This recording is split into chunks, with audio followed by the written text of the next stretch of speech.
Inni emihmarlar. Emmem üçünim yakımlı täzelik. Netip bolsa 26 dekabrda bilen meşhurdunu da saadımız Esrada yıldızımız Celil Nurberdiyev'in Bağıt toyu durmuş toyu ona mırgutlayalım. Ama inni gıdıklı yeri Celil Nurberdiyev restoran gürleşilen toy için bağışı gürleşilen DJ Arsi ten şoğun hizmetteyni DJ Arsi öz grupası bilen kapıdan giren yerindeydi. Onun da sarı hem medat gürleşilen daşı salonda çelip yönü esası mesela şol durmuşa çıkmalı kıyın entek tapılanı. Ananayım bana. Hakikaten hem restoran kakas diyen bana bildirenleri yok tapma 27 in olmadı 26'da çelip tapmadı 25'de Olga Buzvazan edip şoğa yörür niptir. Inni Celil Nurberdiyev münglerce ben Instagram sayfasında 55 bin tane patpişi bağ orta sonun aydışlarına oraya 53 bin tanesi denan masala diye. Öyle mi? O 53 bin 48 bin tıkıyı diye. Şolun içinin yadyarların münglerçesinden birini Celil hakikaten halaptır ve onun bilen Hasan Ömer yazıp görüyorunu şol gıvarda yekece doğru informasyon bilen o.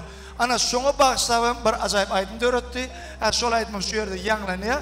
Eger şol aýdym netijesinden soň tanaýanyňyz bar bolsa, kömek edin. Celiljan kutlu bolsun, bagtly bol. Ýöredik bana.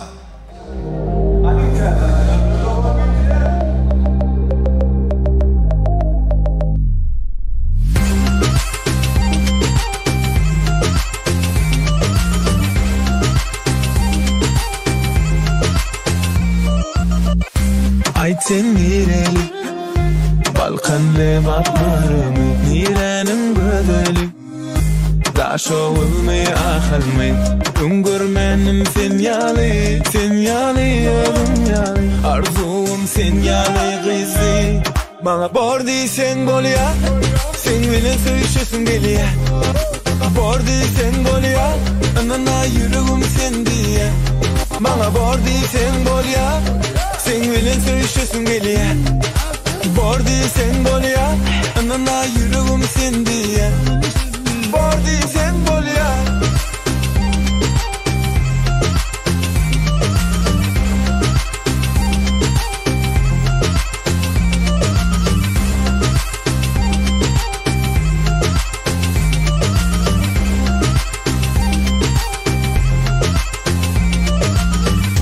Sana seyretmekten yadamam Seni fikirlemden yadamam Sorasam ama aydan o Sevin bami ya yok Barıca gerek Cevap gerek Söz ederek Bana bordi sen bol ya Sen bilen söýşesin gelýär Bordi sen bol ya Anana yüreğim sen diye Bana bordi sen bol ya Sen bilen söýşesin gelýär Bordi sen bol ya Anana yüreğim sen diye Bordi sen bol ya